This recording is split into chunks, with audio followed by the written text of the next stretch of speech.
2001년 12월 미국 텍사스주 휴스턴에 본사를 둔 에너지 기업 엔론이 파산 선고를 했습니다. 불과 몇 달 전까지만 해도 엔론은 미국에서 7번째로 큰 기업이었고 포춘지가 선정한 가장 혁신적인 기업으로 6년 연속 1위를 차지했던 회사였습니다. 그런데 회계 조작이 드러나면서 하루아침에 모든 것이 무너져 버렸는데요. 2만여 명의 직원들이 일자리를 잃었고 연금까지 날려버렸습니다. 그 엄청났던 앨런 빌딩은 지금 텅 비어 있습니다. 그런데 제가 자료를 찾다 보니까 작년이죠. 2024년. 그러니까 23년 만인 작년 12월에 앨런이라는 이름이 다시 등장하면서 재출범을 공식 발표했습니다. 현재로서는 재개할 가능성이 매우 낮다고 합니다. 사실 이런 일은 역사상 수없이 반복되어 왔습니다. 영원할 것 같았던 바벨탑도, 강력했던 로마 제국도, 견고했던 소련도 모두 무너졌습니다. 요한계시록은 바벨론의 멸망을 14, 16, 17장 그리고 오늘 본문이 18장에서 반복해서 보여줍니다. 왜 이렇게 여러 번 말씀하실까요? 그만큼 중요한 메시지이기 때문인데요. 오늘 본문에서 세 개의 서로 다른 음성이 하늘에서 들립니다. 이 음성들을 통해서 하나님께 주시는 말씀을 함께 살펴보도록 하겠습니다. 첫 번째, 심판을 선포하는 음성입니다. 1절, 2절입니다. 이 일 후에 다른 천사가 하늘에서 내려오는 것을 보니 큰 권세를 가졌는데 그의 영광으로 땅이 환하여지더라. 힘찬 음성으로 외쳐 이르되 무너졌도다 무너졌도다 큰 성 바벨론이여. 첫 번째 들리는 것은 심판을 선포하는 음성입니다. 이 음성의 주인공은 큰 권세를 가진 천사입니다. 그의 영광으로 온 땅이 환해질 정도로 강력한 천사인데요. 이 천사는 심판을 선포하는 천사답게 힘찬 음성으로 외치며 바벨론의 멸망을 선포합니다. 여기 힘찬 음성으로 외쳤다는 표현에서 알 수 있는 분명한 사실이 있습니다. 하나님의 심판 선포는 속삭임이 아니라는 것입니다. 온 우주가 들을 수 있는 힘찬 음성이라는 점입니다. 이것은 추측이나 가능성에 대한 이야기가 아닙니다. 이미 확정된 하나님의 판결을 온 우주에 공포하고 있는 것입니다. 또한 무너졌도다 무너졌도다 큰 성 바벨론이여 두 번을 반복해서 외칩니다. 히브리어에서 두 번 반복한다는 것은 확실성을 의미합니다. 이것은 의심의 여지가 없는 하나님의 확정된 선언입니다. 그런데 바벨론이 무엇인가요? 3절, 그 음행의 진노의 포도주로 말미암아 만국이 무너졌으며 또 땅의 왕들이 그와 더불어 음행하였으며 땅의 상인들도 그 사치의 세력으로 치부하였도다 하더라. 음행의 진노의 포도주는 17장에서도 나오는 표현이죠. 바벨론은 하나님을 버리고 우상을 섬기게 만드는 시스템입니다. 정치적 권력, 또 경제적 부를 통해서 사람들을 유혹하고 타락시키는 세상의 가치체계입니다. 여기서 사치의 세력으로 치부했다라고 말씀하는데요. 이것은 바벨론의 중요한 특징 중 하나가 극도의 사치와 과소비라는 점을 보여줍니다. 오늘날 우리 주변에도 바벨론적인 요소들이 많죠. 돈이면 다 된다는 배금주의, 돈을 숭배하는 것입니다. 성공 인생의 목표라는 성공주의, 이것은 능력주의와 연결이 되는데요. 주위의 여건과 환경은 고려하지 않고 오롯이 내 실력, 오롯이 내 능력으로 성공했다는 오만함을 가져옵니다.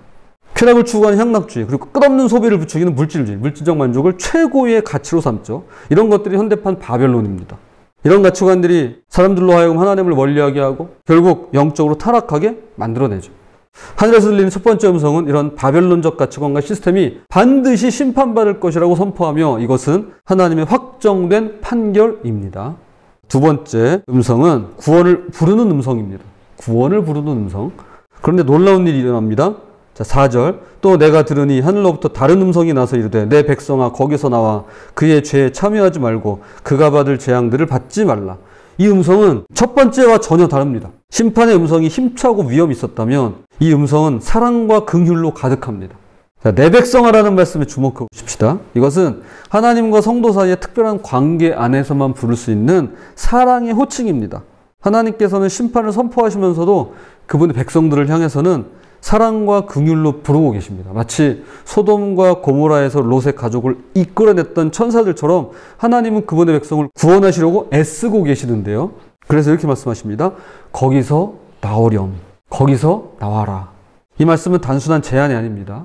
이것은 하나님의 강력한 요청입니다. 성도는 이 말씀에 순종합니다. 그런데 여기서 오해하면 안 되는 것이 있습니다. 이것이 물리적으로 어딘가로 피하라는 뜻이 아니죠.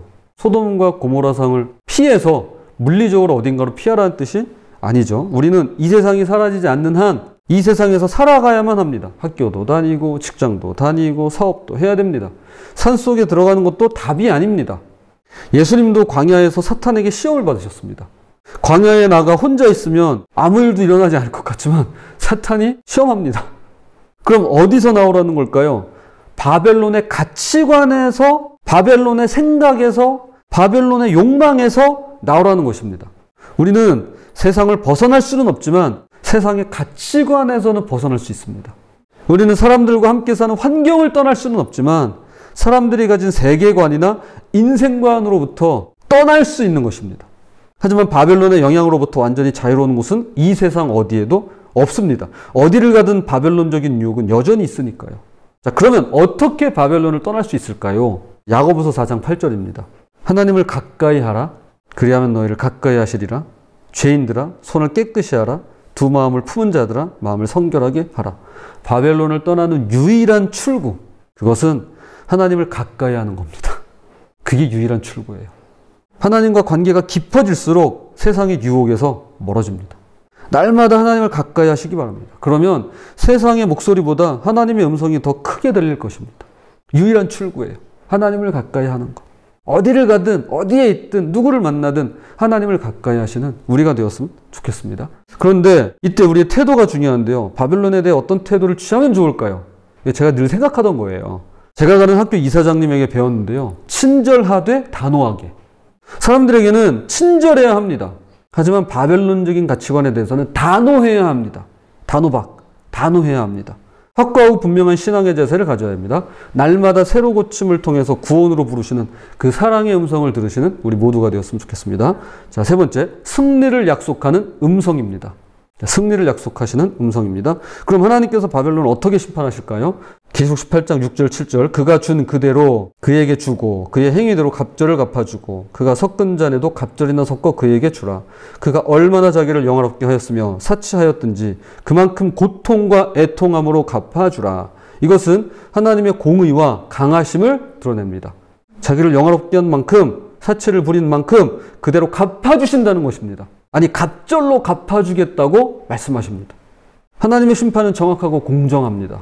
결코 억울하거나 과하지 않습니다. 그런데 곧이어 바벨론의 극도로 교만한 마음이 그 모습을 드러냅니다.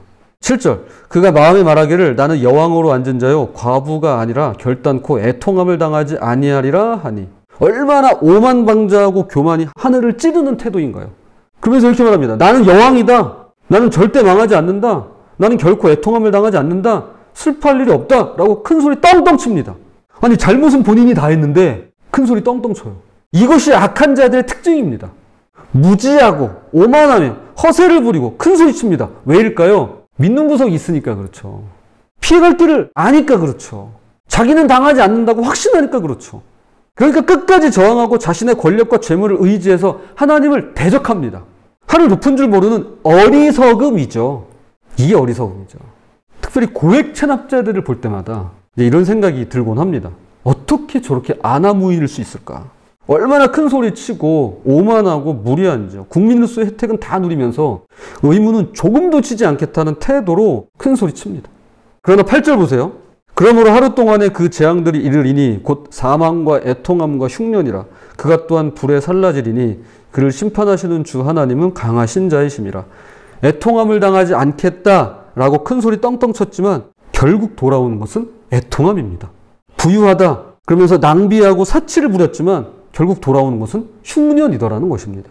그러니까 자기가 한 거 그대로 갚아주세요. 아니, 갑절로 갚아주십니다. 그리고 이렇게 선포합니다. 그를 심판하시는 주 하나님은 강하신 자이심이라. 하나님은 그 정도로 강하신 분이십니다. 인간의 교만과 악함이 아무리 거세어도 하나님 앞에서는 태풍에 날리는 겨와 같습니다. 아이들이 해변에서 정성껏 쌓아올린 모래성이 파도 한 번에 순식간에 사라지듯이 바벨론이 아무리 견고하게 쌓아올린 권력과 부귀 영화도 하나님의 심판 앞에서는 한순간에 무너질 뿐입니다. 시편 기자가 말한 그대로입니다. 악인들은 그렇지 아니하며 오직 바람에 나는 겨와 같도다. 세 번째 음성은 하나님의 최종적인 승리를 약속합니다. 악이 일시적으로 승리하는 것처럼 보여도 그렇게 보입니다만 결국 승리는 그분의 것입니다. 하나님의 것입니다. 그리고 하나님을 따르는 그분의 백성들의 것입니다. 자, 이제 말씀을 읽겠습니다. 지금까지 하늘에서 들린 세 음성을 들었습니다. 첫 번째 음성 우리에게 경각심을 가져다 줍니다. 바벨론적인 가치관은 반드시 심판받을 것입니다. 두 번째 음성은 우리에게 소망을 줍니다. 하나님께서 내 백성아 라고 부르시며 우리를 구원으로 이끌어 가십니다. 자, 세 번째 음성은 우리에게 확신을 주십니다. 하나님은 강하시고 최종 승리는 그분의 것입니다. 제 음성이 우린 어떻게 응답해야 할까요? 하나님을 가까이 할 때 바벨론에서 멀어질 수 있습니다. 주중에 있는 새로 고침이 하나님을 가까이 하시는 절호의 기회가 되시기를 바랍니다. 또한 바벨론적 가치관에 대해서 단호한 자세를 가지시기 바랍니다. 친절하되 단호하게, 사랑으로 하시되 단호박을 잊지 마시길 바랍니다. 끝으로 무엇이 영원한 것인지 분별하시기 바랍니다.